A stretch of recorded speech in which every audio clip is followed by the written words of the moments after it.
Hello, everyone. Uh, let's continue from yesterday's discussion. Yesterday, we talked about the unlimited nature of a partnership, unlimited liability nature of a partnership firm. So, you might wonder that why are these different types of entities exist in India? The reason is the main premise of creating different entities is to expand your capital base. For example, if an individual wants to start a business, there is a certain limit where up to how much he can scale, right? He is going to have a limited amount of capital in with himself. He is going to borrow a certain limited amount from bank. So there comes a certain ceiling limit to where he can scale up. So he decided to scale up and bring an additional partners. When additional partners come, they bring their own capital. That allows the borrowing limit to go up, so they can scale even further. Now, if you want to scale even further, there is concept called company, where you can bring in more people, which bring more capital, which allows you to expand your capital base, which then allows you to borrow even more. So it's just a point of scaling, and there are different also parts involved, which we will discuss.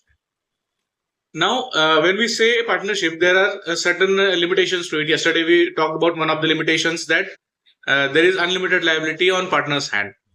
But to counter that, there is a different theme called limited liability partnership. Let's not talk about it right now to confuse up things. But that is one of the limitations of partnership firm, that there is unlimited liability on partners' hands. Another limitation of partnership firm is, now the partnership firms, all the partnership firms registered in India are governed under a law, that is Indian Partnership Act 1932. The act was established in 1932, and it was revised time to time. The limitation under Partnership Act is you can have maximum 50 number of partners in a firm. Beyond 50, you can't add more partners. The limit is imposed by the act. So if you want to bring more than 50 people together to start a business, you can't do it with a partnership firm. So that's one of the limitations. Now, if you want to break that ceiling, you have to float a company. Now, what a company is nothing but similar form, similar fashion. It is a partnership firm only. It's an entity where people come together, they put some capital, buy shares, and start a business. Now, when we say buy shares, what does that mean?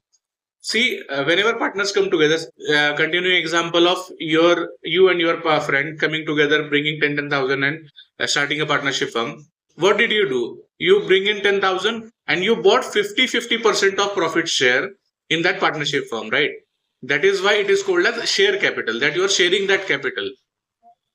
You are sharing the ownership in the firm. If there are 10 partners with equal capital, and they decided to agree on equal shares, you will each have 10% of share capital. Now, in Partnership Act, you can break down this share capital into maximum 50 parts. That is why you are allowed to have maximum 50 capitals. So there will be maximum 50 shareholders in terms of partnership firm. Now, in partnership, we don't call them shareholders, we call them partners. Just the difference is, in company, we call them shareholders and not partners. The terms are at ground interchangeable, but in legal terms, the partnership firm's owners are called as partners, and the company's owners who have contributed money and got a share in the company are called as shareholders. So I hope that clears the meaning of the term shareholding.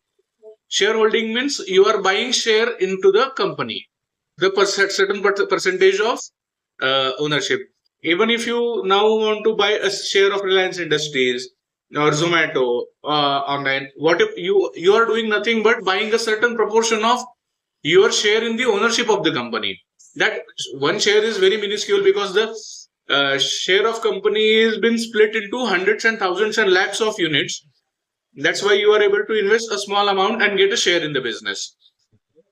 So when you buy share in the company, you are buying nothing but your percentage of ownership into that business.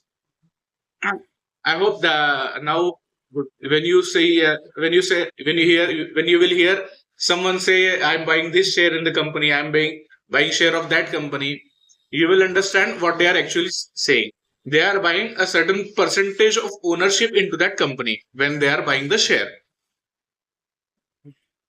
Now the difference is in company, when you buy a certain share in the company, your liability towards any external borrowings of the company is limited to that only money that you put in the business, that the share amount, that your share of capital.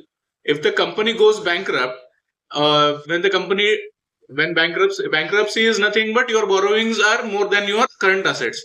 You are not able to pay off all your borrowings. That situation is bankruptcy.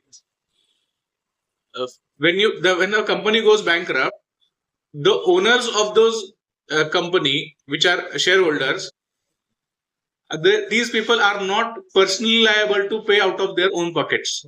There is a concept of corporate veil comes in picture, which we will talk in tomorrow's video. I hope you understood the meaning of what share means, what buying of shares is, and you understood the basic premise why generally these entities are created separate entities to just scale up the business, to increase the people who are coming together putting money, so that you can expand the capital base, which will allow you to scale up more and earn more.